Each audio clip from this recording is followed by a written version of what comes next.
안녕하세요. 저는 영유아부를 담당하고 있는 신혜진 간사라고 합니다. 제가 이 시간 제가 만난 하나님을 함께 나눌 수 있어서 감사드리며 저의 이야기를 시작하겠습니다. 저는 모태신앙이지만 하나님에 대한 믿음이 없었고 인생의 목적이 없이 살다가 고등학교로 올라가면서 인생의 의미와 목적에 대해 진지하게 생각해 보게 되었습니다. 내가 왜 공부를 열심히 해야 되는지, 왜 대학을 가야 되는지 등 여러 가지 질문들이 저에게 있었는데, 그때 참석했던 수련회에서 예수님을 인격적으로 만나고 제 삶의 목적이 하나님을 영화롭게 하는 삶을 살아야 함을 깨닫게 되었습니다. 주님을 위해 살기를 기도하며 대학교에 들어갔습니다.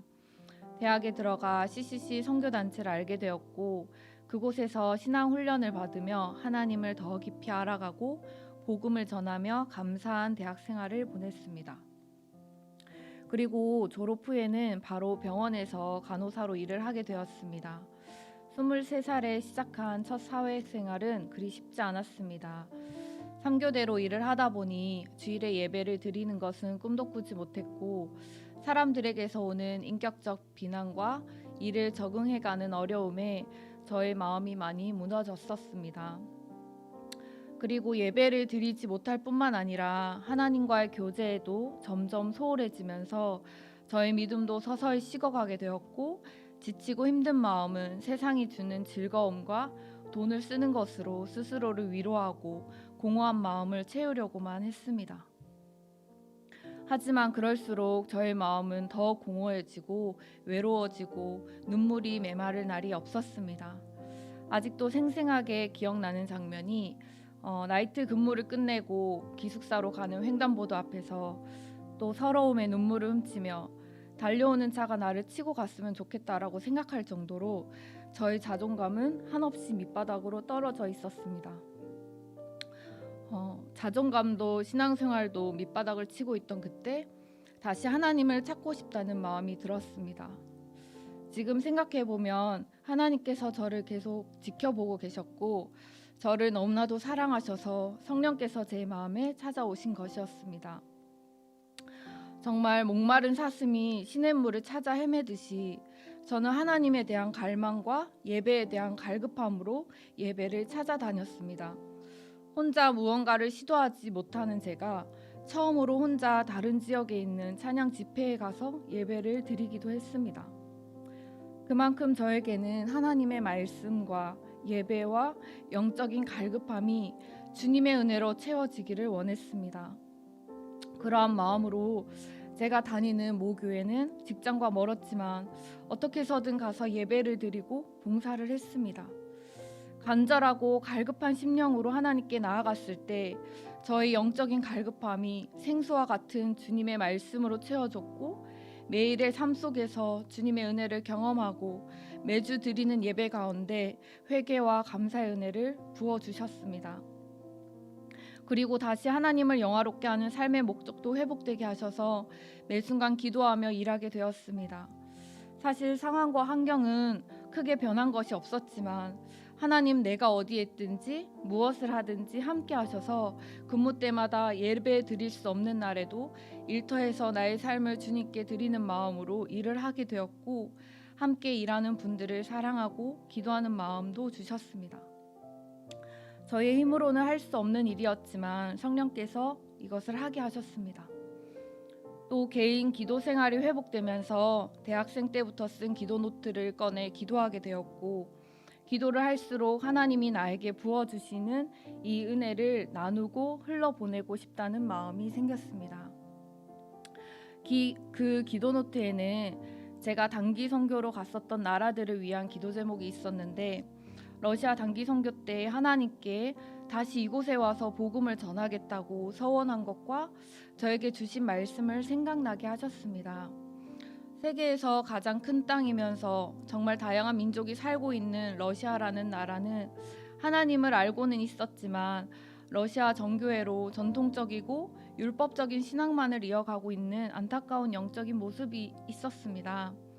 그들에게 올바른 복음과 신앙 훈련이 필요한데 정말 소수의 선교사님들이 그 일을 감당하고 계셨었습니다. 만약에 하나님이 나를 다시 이곳으로 부르신다면 다시 와야겠다는 생각을 가지고 있었는데 그것을 생각나게 하시면서 기도하게 되었습니다. 그리고 하나님께서는 저를 마태복음 9장 37절에서 38절의 말씀으로 러시아 자비량 선교사로 부르셨습니다. 이에 제자들에게 이르시되 추수할 것은 많되 일꾼이 적으니 그러므로 추수하는 주인에게 청하여 추수할 일꾼들을 보내주소서 하라. 제가 그 땅에 복음을 전하고 하나님이 찾으시는 영혼을 추수하는 사람이 되고 싶었습니다. 그렇게 저는 일을 하면서 선교를 준비하게 되었고 하나님의 도우심과 은혜로 직장을 잘 마무리하고 러시아로 선교를 떠나게 되었습니다. 러시아 이르쿠츠크라는 도시에서 1년간 자비량 선교사로 언어를 배우면서 현지 대학생들에게 복음을 전하는 귀한 시간을 가졌습니다. 그리고 크신 하나님의 사랑을 정말 많이 느끼고 깨닫고 모난 저를 또 깎으셔서 저의 인격과 믿음을 다듬어 주셨습니다. 또 복음을 전하는 삶의 가치를 다시 한번 깨닫게 하셨고 주님의 사랑과 복음을 전하는 선교사의 삶을 꿈꾸게 하신 두 번째 터닝포인트의 시간이었습니다. 1년 뒤 한국으로 돌아와서 계속 복음을 전하는 삶을 살고 싶다는 생각에 모교에서 협동간사로 사역을 시작하게 되었습니다.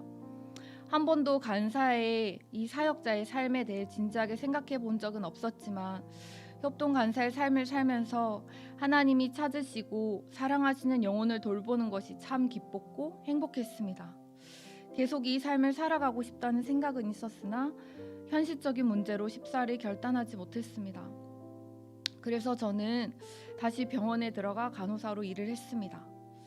다시 일을 하니까 역시 힘은 들었지만 일을 배우는 것에 대한 즐거움이 있었고 처음 일할 때보다 훨씬 저의 모습도 성숙해져 감사하고 기쁘게 일을 했습니다. 3교대의 근무 상황에서 시간을 일정하게 정해놓고 말씀을 보고 기도하기가 어려워서 근무 상황에 맞게 시간을 정해 큐티하고 기도 생활에 힘썼습니다. 큐티를 하면서 주님의 사랑이 필요한 영혼들을 만나고 직접 복음을 전하며 돌보았던 그 간사의 시간들을 다시 계속 떠올리게 하셨고 사역자로 살아가는 것에 대한 마음을 주셨습니다.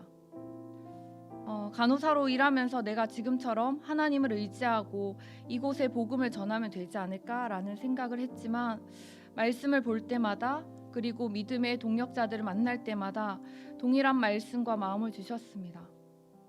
너희 안에서 행하시는 이는 하나님이시니 자기의 기쁘신 뜻을 위하여 너희에게 소원을 두고 행하게 하시나니 빌립보서 2장 13절 말씀으로 하나님께서 저를 간사로 살아갈 것을 결단하게 하셨습니다. 현실은 29살에 적지 않은 나이였고 안정적인 직장을 그만두고 100% 후원으로 살아야 하는 재정적인 부분과 부모님의 마음을 확실히 인도해 주실 것에 대한 믿음이 필요했습니다. 하나님께서는 저의 이 기도의 말씀으로 응답해 주셨습니다. 어느 주일 아침 나이트 근무가 끝나고 바로 버스를 타고 예배 드리러 가는 길에 저는 어김없이 큐티를 했습니다. 제가 다니는 모교회를 가기 위해서는 30-40분 버스를 타야 했기 때문에 큐티를 충분히 할 수 있는 시간이었습니다. 그때 하나님께서 욥기 23장 8절에서 10절 말씀을 주셨습니다. 그런데 내가 앞으로 가도 그가 아니 계시고 뒤로 가도 보이지 아니하시며 그가 왼쪽에서 일하시나 내가 만날 수 없고 그가 오른쪽으로 돌이키시나 배울 수 없구나. 그러나 내가 가는 길을 그가 아시나니 그가 나를 단련하신 후에는 내가 순금같이 되어 나오리라. 옆을 봐도 뒤를 봐도 앞을 봐도 답이 없는 이 상황에서 하나님께서 나를 신실하게 인도하심을 믿었고 이 시간을 통해 나를 단련시키시고 순금으로 만들어 주실 것에 대한 확신을 주셨습니다. 성령의 감동과 은혜와 평안으로 저는 버스 안에서 다시 한번 간사로 하나님이 나를 부르셨음을 확신했습니다. 부모님께는 정말 내가 기뻐하며 할 수 있는 일이 복음을 전하는 일인 것 같다고 말씀드렸는데 본인 딸이 이 어렵고 힘든 길을 가는 것이 속상하셔서 며칠을 저와 대화하지 않으셨지만 서로 기도하면서 며칠 후 부모님도 하나님이 하시게 하시는 이 일에 대해 이해해 주셨고 지지해 주시게 되었습니다.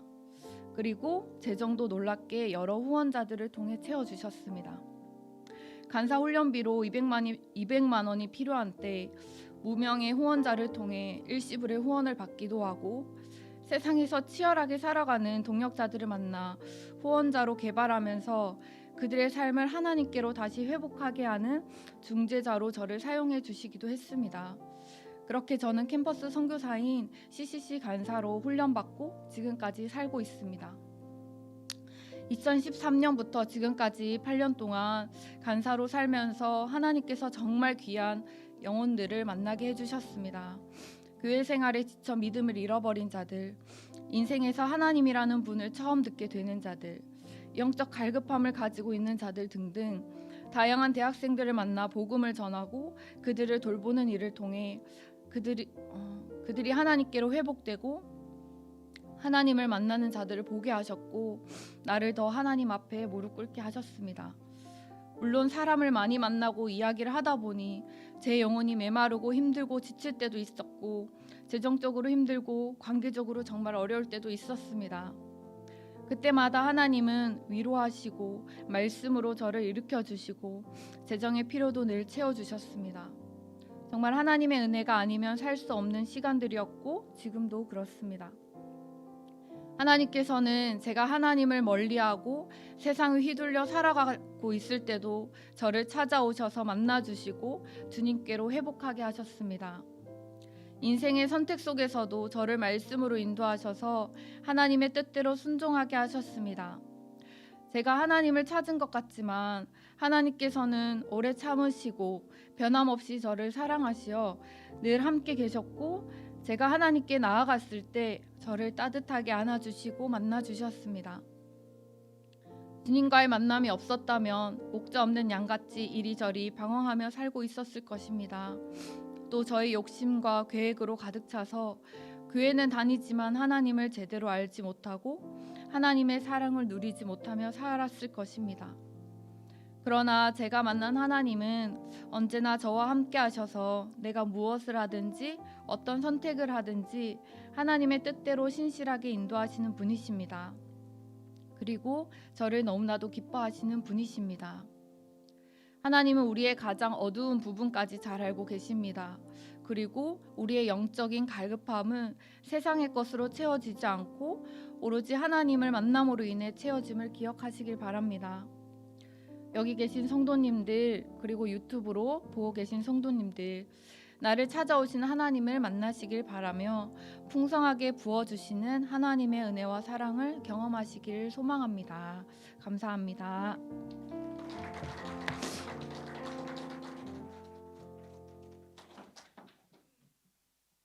네, 감사합니다.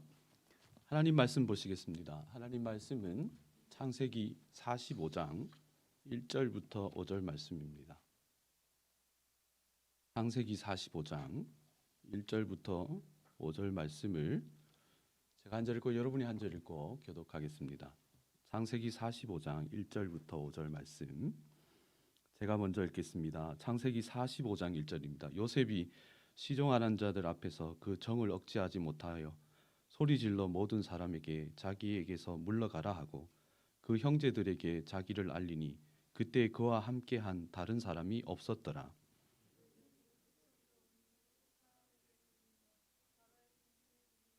요셉이 그 형들에게 이르되 나는 요셉이라 내 아버지께서 아직 살아 계시니나이까.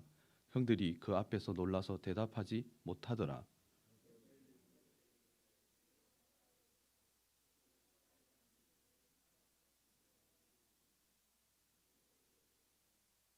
당신들이 나를 이곳에 팔았다고 해서 근심하지 마소서, 한탄하지 마소서. 하나님이 생명을 구원하시려고 나를 당신들보다 먼저 보내셨나이다. 아멘. 지금까지 우리는 우리를 찾아오신 나의 하나님이라는 주제로 말씀을 묵상하고 있습니다. 창세기 12장부터 50장까지의 이 창세기는 네 족장의 이야기를 우리에게 알려주고 있는데, 이 네 족장이 각각 만난 하나님의 모습이 너무 다르다요. 동일한 하나님이지만 하나님의 모습이 각각 다릅니다. 근데 오늘 이 본님은 그 네 족장의 하나님 중에서도 좀 특별합니다.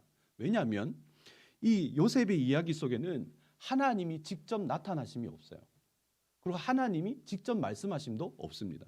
유일하게 요셉에게만 하나님이 나타나지도 않으시고 말씀하지도 않으셨어요. 그런데 오늘 이 본문에 보면 요셉이 누구보다도 고통을 많이 얻고도 요셉이 굉장히 놀라운 얘기를 합니다. 그것이 창세기 45장 4절 5절 말씀 아닙니까? 우리가 잘 알고 있는 것처럼 형들이 나를 팔았다고 한탄하지 마소서, 슬퍼하지 마소서. 하나님이 나를 뭐라 그럽니까? 나를 당신들의 생명을 구원하려고 나를 먼저 여기에 보냈나이다. 그것이 자기의 인생의 그 고난의 의미를 얘기하는 거예요. 요셉은 자기를 종으로 팔고 아픔으로 팔았던 형제들을 용서하고 하나님의 뜻을 얘기했습니다. 정말 놀라운 고백이니까 요셉을 요셉답게 하는 고백인 것 같아요. 그런데 성경에 요셉과 동일한 하나님, 동일한 일들을 겪고 동일한 시공간과 동일한 장소에 살은 다른 한 사람의 고백이 나옵니다. 그게 바로 야곱의 고백입니다. 그 아버지의 고백. 동일한 가족이기 때문에 동일한 하나님, 동일한 시간, 동일한 일을 겪고 야곱은 뭐라고 얘기하냐는 거예요.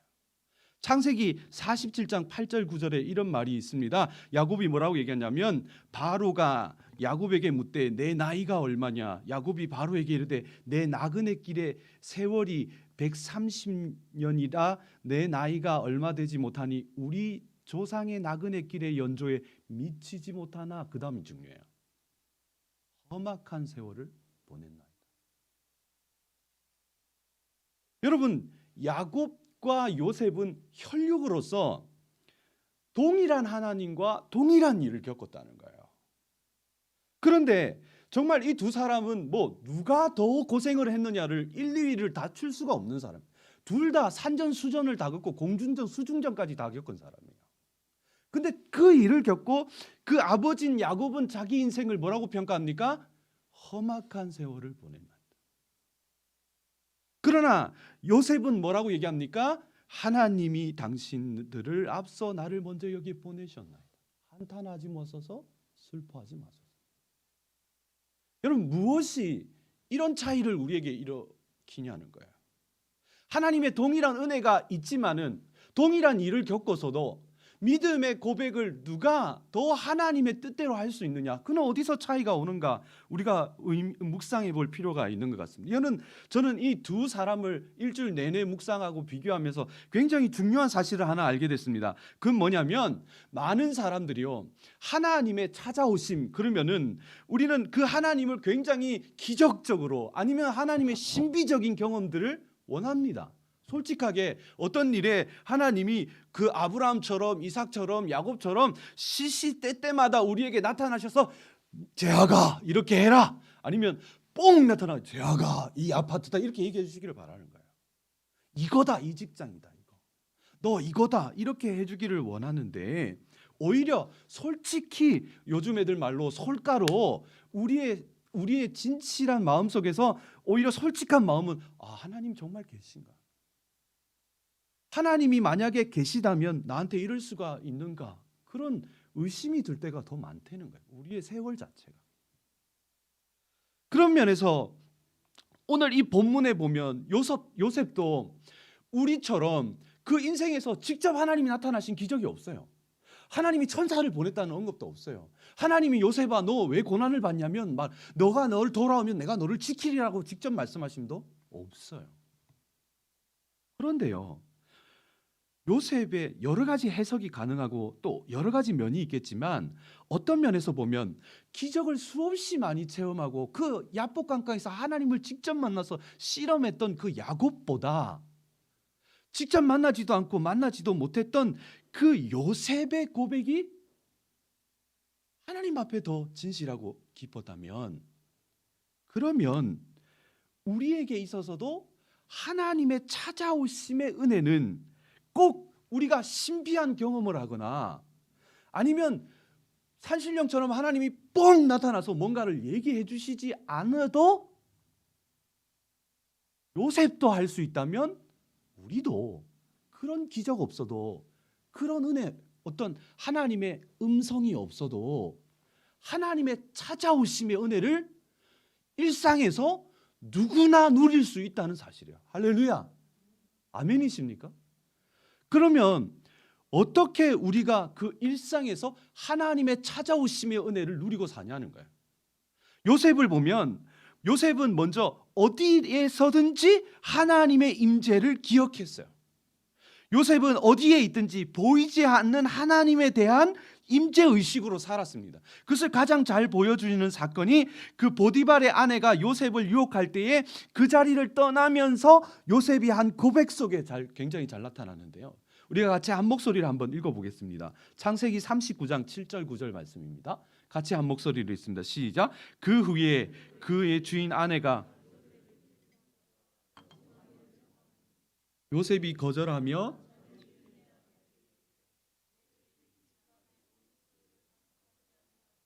내서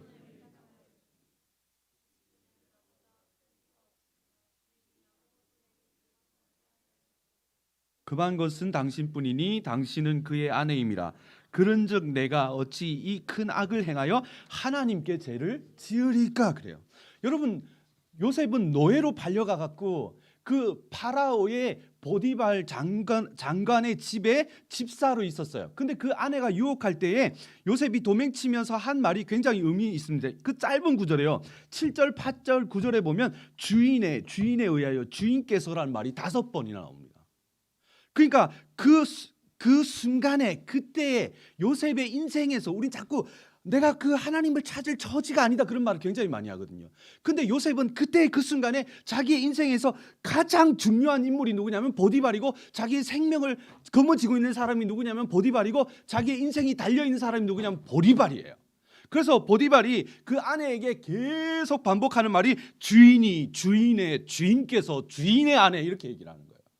그러니까 요셉도 지금 자기의 인생에서 누가 제일 중요하고 내가 당한 일이 뭐가 제일 의미 있는가를 요셉도 너무 잘 알아요. 그런데 재밌는 건 뭐냐면 주인이, 주인의, 주인께서로 쭉 이어지던 말이 갑자기 접속사 하나가 그런적 나타나면서 하나님께 죄를 지으리까, 그렇게 하나님으로 결론이 나버립니다. 이건 뭐냐면요, 요셉도 자기의 인생이 누구에게 달려있는가를 알아요, 현실적으로. 그리고 자기의 인생이 뭐가 중요한지도 요셉도 알아요. 그리고 그게 너무너무 자기의 목숨까지 거머쥔 사람이란 것까지도 알아요. 그런데요, 요셉은 그 중요성을 알고 그 일을 열심히 하고 그것에서 최선을 다했지만 그런 적의 모든 결론은 하나님께 달렸는 거예요. 여러분, 우리도 마찬가지 아닙니까? 우리가 각각 소중하게 생각하고 중요한 순간들이 있습니다. 그것이 교회의 일이 아니라 교회 밖의 일이라도 마찬가지입니다. 그런데 우리가 정말 그것을 이루기 위해서 어떤 사람들은 그 목숨을 걸기까지도 해요. 그래서 그 일이 끝나버리고 잘못되면 죽어버리기까지도 합니다. 우리에게도 어쩌면 그런 일들이 있을 수 있어요. 나의 인생에 이게 최고다, 이것이 전부다, 나는 이거 없으면 안 된다는 거 있어요. 그러나 우리가 그것에 최선을 다하고 그곳에 매여 산다 하더라도 우리가 반드시 잃어버리지 말아야 할 것이 있습니다. 하나님이 거기에 계신다는 거예요. 내가 직장에서, 가정에서, 나의 학교에서 여러 가지 일 가운데 주인에 의하여 주인께서 하는 일들이 많아요. 그러나 그 일의 최선 속에서 고람되어 하나님이 여기에 계시다. 그걸 놓쳐버리지 않아요. 보이지 않지만 요셉은 종으로 팔려가서 보이지 않는 하나님에도 불구하고 그 일 속에 보디발의 아내가 유혹할 때 하나님이 뭔 음성을 줬겠습니까? 뭘 얘기했겠습니까? 우리가 죄를 지을 때 하나님 우리에게 말씀하십니까? 아무것도 안 합니다. 그러나 요셉은 그 순간에도 거기에 계신 하나님을 놓지 않았어요. 우리가 어떻게 일상에서 하나님의 찾아오심을 고백하고 살아갈 수 있습니까? 거기에 계신 하나님을 고백하고 인식하고 거기서 살아야 되는 줄로 믿습니다. 두 번째로는 요셉은 삶의 모든 순간이 하나님의 손에 달려 있음을 고백했어요. 여러분, 요셉이 이런 고백이 그 창세기 40장 7절 8절에 잘 나옵니다. 우리 같이 한 목소리를 읽어보겠습니다. 창세기 40장 7절 8절입니다. 같이 읽습니다. 시작. 요셉이 그 주인의 집에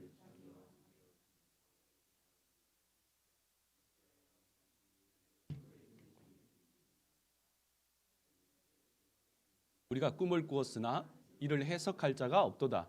요셉이 그들에게 이르되 해석은 하나님께 있지 아니하니까 청하건대 내게 이르소서 그랬어요.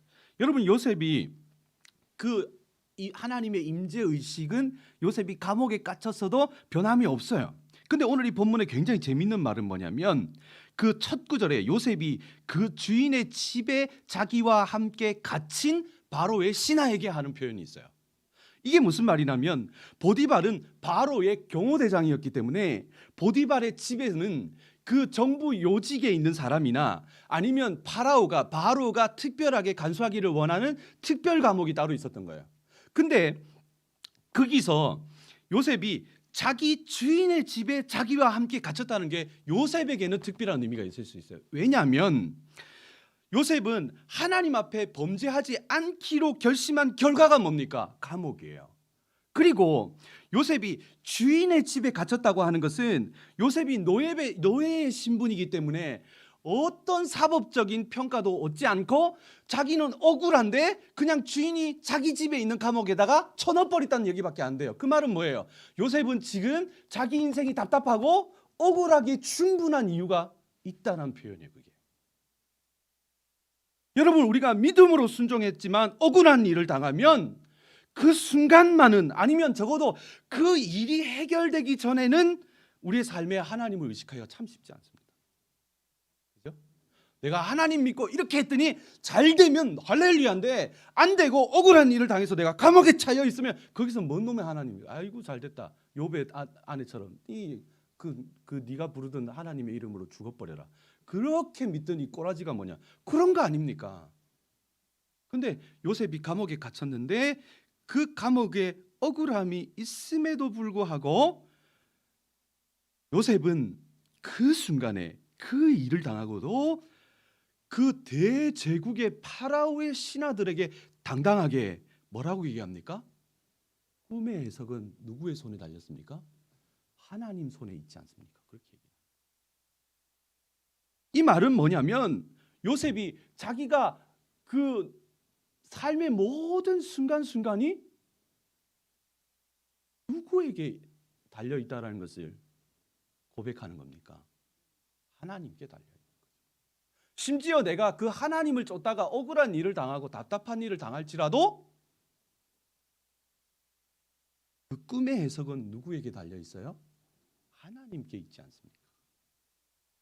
여러분 우리가 우리의 삶의 모든 순간이 때로는 이 코로나19에 너무너무 힘들고 어렵고 답답한 세월을 보낸다고 할지라도 여러분의 인생의 해석은 누구에게 달려 있습니까? 네, 아무리 마스크를 썼더라도 한번 얘기해 보죠. 여러분의 인생의 해석은 누구의 손에 달려 있습니까? 하나님께 달려 있는 거죠. 요셉은 어디로 가든지 그곳에 계신 하나님을 인식하고 의식하고 그곳에 계신 하나님을 믿고 삶의 모든 순간이 하나님 손에 있는 것을 믿었다는 거예요. 여러분 우리를 찾아오시는 하나님의 은혜를 날마다 누리실 때마다 내가 내 삶의 환경을 평가하고 이건 나 하나님 안 계셔 1번, 2번, 3번 고로 하나님 없음 이라고 해결 내버리지 마시고 1번, 2번, 3번 고로 하나님이 없지만 하나님은 계셔. 할렐루야. 하나님은 없어. 그렇지만 그 모든 결론은 하나님께 있어를 믿는 여러분 되기를 간절히 축복합니다. 그럴 때 하나님이 우리를 찾아오심의 은혜를 누릴 수가 있어요. 뻥 하고 나타난다고. 아, 나의 인생 130세 행복했습니다라고 고백하지 않더라고요, 야곱이. 삶의 문제는 기적에 있지 않고요. 삶의 문제는 하나님 속에 있습니다. 우리의 모든 순간이 하나님께 있음을 믿습니다. 세 번째로는 요셉은요. 우리가 이룰 수 없어도 이루시는 하나님을 끝까지 신뢰했어요. 여러분, 여러분의 인생을 통해서 꼭 이루고 싶은 것이 무엇입니까? 그 일이 여러분의 생애에서 이루어진다고 생각하세요? 아, 나는 내 소망이 있어. 나 이거 하나 해봤으면 좋겠어. 내 죽기 전에 이거 했으면 좋겠어. 근데 여러분 내 죽기 전에 이거 했으면 좋겠어라고 얘기하는데 여러분 죽기 전에 그 일이 이루어질 것 같습니까? 대부분 그렇지 않아요. 우리가 갖고 있는 꿈들이 대부분이 그래요. 내가 죽기 전에는 내가 요거를 해봤으면 좋겠어. 나는 죽기 전에 전사님 내 꿈이 이겁니다. 내가 죽기 전에 막 이게 말이 길어질수록요. 길어질수록요 안 된다는 얘기.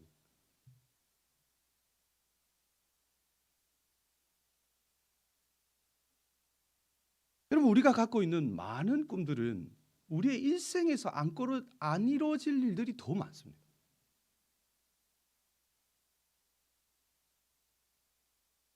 그렇게 세상은 넓고 할 일이 많은 분도 죽을 때 다 돼서 못 이루고 죽었잖아요. 그렇죠? 제가 누구를 비하하는 게 아니라 사람의 인생이 다 그렇대요.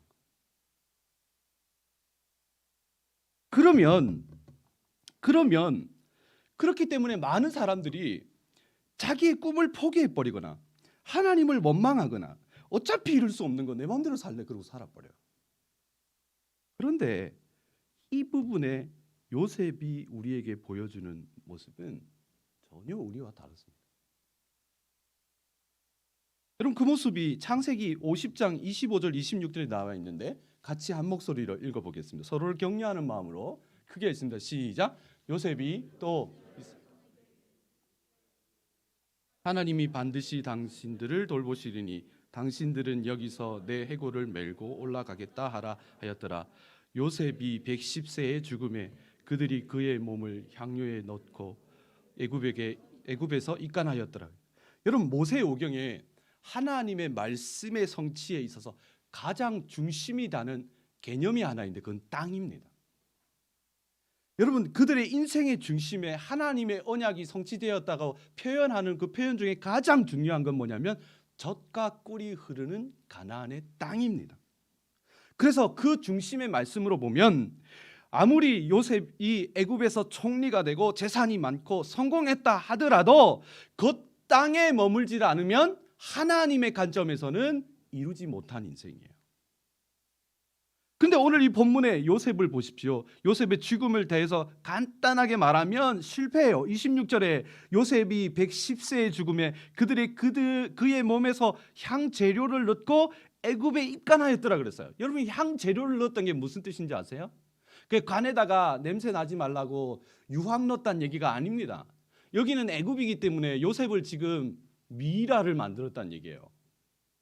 그러면 지금 이 가나안의 유대의 백성이요 자기가 그 자기의 민족의 하나님의 방식대로 장례가 치러진 게 아니고 그 애굽 땅에 미라가 돼서 결국에 요셉의 인생의 결론이 뭐냐면 하나님은 분명 가나안 땅 하나님의 약속의 땅을 허락했는데 요셉의 인생의 결론이 허망하게 나옵니다. 애굽에 있었더라. 끝나버렸다는 거예요.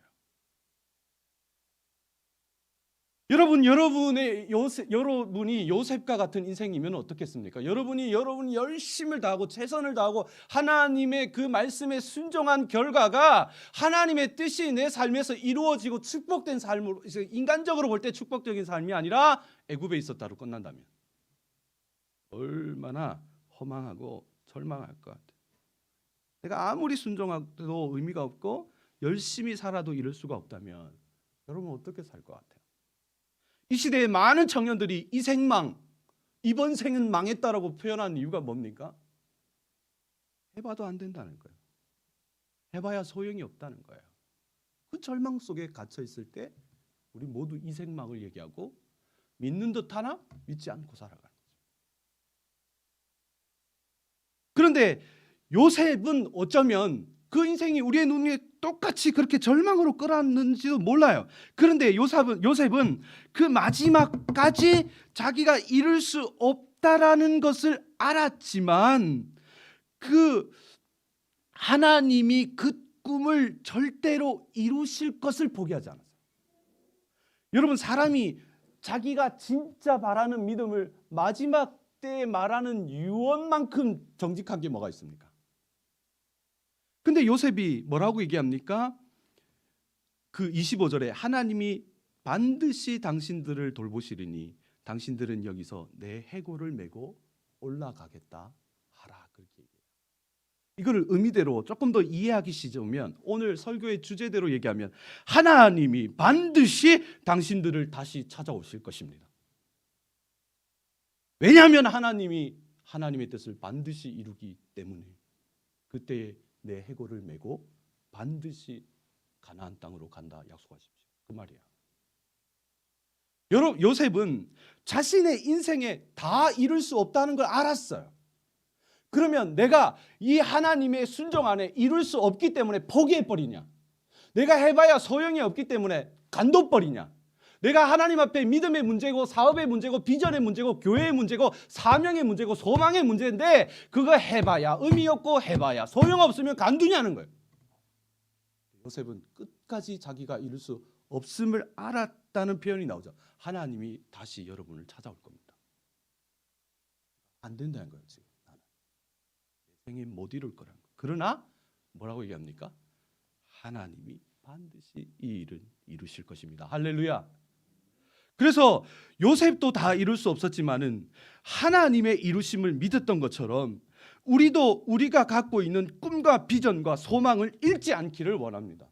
그래서 우리가 그것을 이룰 수 없어도 하나님이 이루심을 믿는 여러분 되기를 간절히 축복합니다. 여러분, 여러분의 꿈이 있습니까? 여러분 소망이 있습니까? 여러분의 생에 안 될 수도 있어요. 그러나 하나님이 이루실 줄을 믿습니다. 근데 이거 어른들이 자꾸 이렇게 하면 내 생에 안 되니까 내 자식이 하겠지. 내 다음에 누가 하겠지. 내가 누굴 세워놓으면 하겠지. 제가 그 얘기한 거 아닙니다.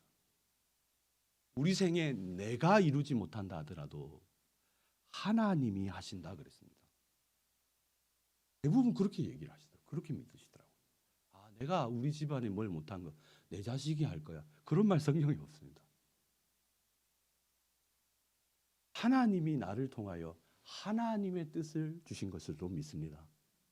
그럼 그것이 내가 미약해서 다 이루지 못했다면 결국은 누가 이루십니까? 하나님이 이루십니다. 할렐루야.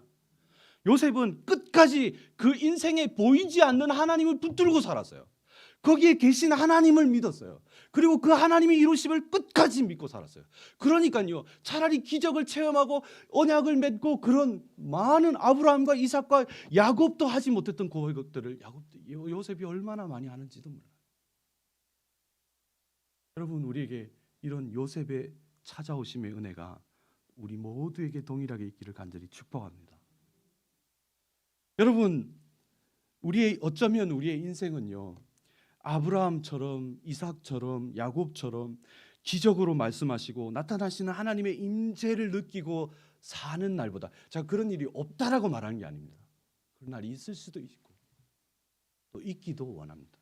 그러나 우리의 인생을 다 펼쳐놓고 봤을 때 그렇게 야곱처럼 아브라함처럼 이삭처럼 하나님이 기적적으로 나타나시고 말씀하시는 일을 경험하고 사는 날보다 어쩌면 요셉처럼 하나님이 함께 하시는 것은 알고 믿지만은 내 머리로 내 생각으로 볼 때는 계신가 어쩐가 그러면서 참고 인내하고 기다리고 신뢰해야 할 날들이 더 많을지도 몰라요. 그럼에도 불구하고 우리가 요셉처럼 보이지 않아도 계심을 믿고, 할렐루야, 그리고 억울하고 답답한 일이 되고 내 마음에 뭔가 맞지 않는다 하더라도 하나님 손에 있음을 믿고, 그리고 우리를 부르셨다면 그 부르심이 내 인생같이 내가 합족하지 못할지라도 하나님이 반드시 이루시는 하나님의 뜻임을 믿고 살아간다면 우리는 나의 하나님이 나의 삶 속에 나를 찾아오시는 은혜를 우리 모두가 누릴 수 있는 요셉의 하나님을 동일하게 누릴 수 있는 줄로 믿습니다. 그 은혜가 우리 모두에게 있기를 간절히 축복합니다. 같이 한번 찬양했으면 좋겠는데요. 우리 신혜진 간사님이 간호사로 공부 잘했어요. 공부하고 열심히 살고 그렇게 잘 살고 막 하다가 하나님이 부르셔갖고 그렇게 사역자로 떡하니 그 아버지 엄마 막 그 농촌에서 고생하는 거 다 봐가며 자기 어떻게 키웠는지 아는데 사역자로 하나님 앞에 딱 헌신하면 우리 하나님이 어떻게 해주실 것 같아요? 돈 없냐? 그리고 막 통장에 돈 막 들어오고, 하고 뭐 필요하냐? 아이고 TV가 낡았네. 내가 하지도 않았는데 하이마트에서 100인치 TV가 들어오고. 그런 일은 없어요. 오히려 그 순간순간에 하나님 여기 계십니까? 해진간사 얘기 말고 저 같은 경우에도 그렇게 제가 설교 많이 했잖아요. 20년을 돌아 신대원을 왔더라고. 그렇게 왔는데 하나님 과연 나를 부르신 게 맞습니까?